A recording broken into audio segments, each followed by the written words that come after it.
आशा करता हूँ आप सब स्वस्थ, सुखी और समृद्ध होंगे। आज मैं एक छोटा सा वीडियो बनाऊंगा और ये वीडियो जिस टॉपिक पर है उसको आप समझ ही जाएंगे। इस वीडियो की शुरुआत में आपने सुना होगा, एक बहुत ही प्रसिद्ध कविता है कृष्ण की चेतावनी, रामधारी सिंह दिनकर जी की। मैं उस कविता से कुछ पंक्तियां आज आपको सुनाऊंगा और फिर उन वाक्यों के बाद मैं अपने टॉपिक पे बात करना चाहूँगा, मैं अपने विषय पे बात करना चाहूँगा। तो यहाँ से शुरू होता है। जब नाश मनुष्य पर छाता है, पहले विवेक मर जाता है। हरि ने भीषण हुंकार किया, अपना स्वरूप विस्तार किया। डगमग डगमग दिग्गज डोले, भगवान कुपित होकर बोले। जंजीर बढ़ाकर साध मुझे, हाँ हाँ दुर्योधन बांध मुझे। जी हाँ, आप ये समझ ही गए होंगे।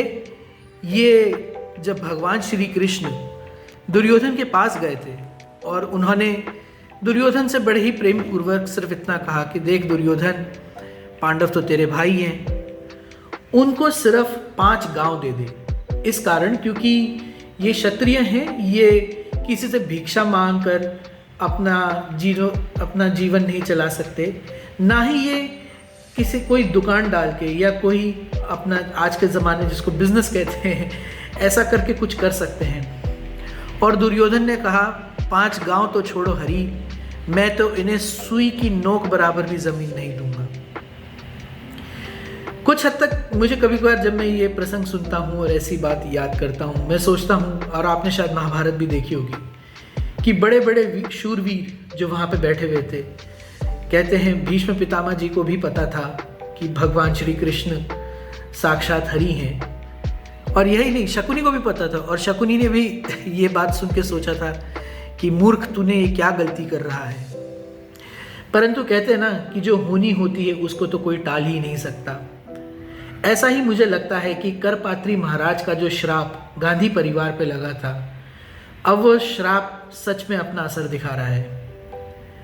इसको समझने के लिए आप बड़े आराम से ये समझ सकते हैं कि कैसे हमारे गांधी जी, राहुल गांधी जी ने अयोध्या जाने से मना कर दिया। मतलब राहुल गांधी ने तो क्या, पूरी की पूरी कांग्रेस पार्टी ने मना कर दिया है। और मुझे लगता है कि इन लोगों को अभी भी इतना दम्भ है, इतना गुरूर है कि इन्हें लगता है कि करीब करीब 78% हिंदू, जिसमें से कई सारे हमारे देश में लोग आस्तिक तो हैं, आस्था तो रखते हैं, उनके लिए राम जन्मभूमि एक बहुत बड़ी चीज़ है।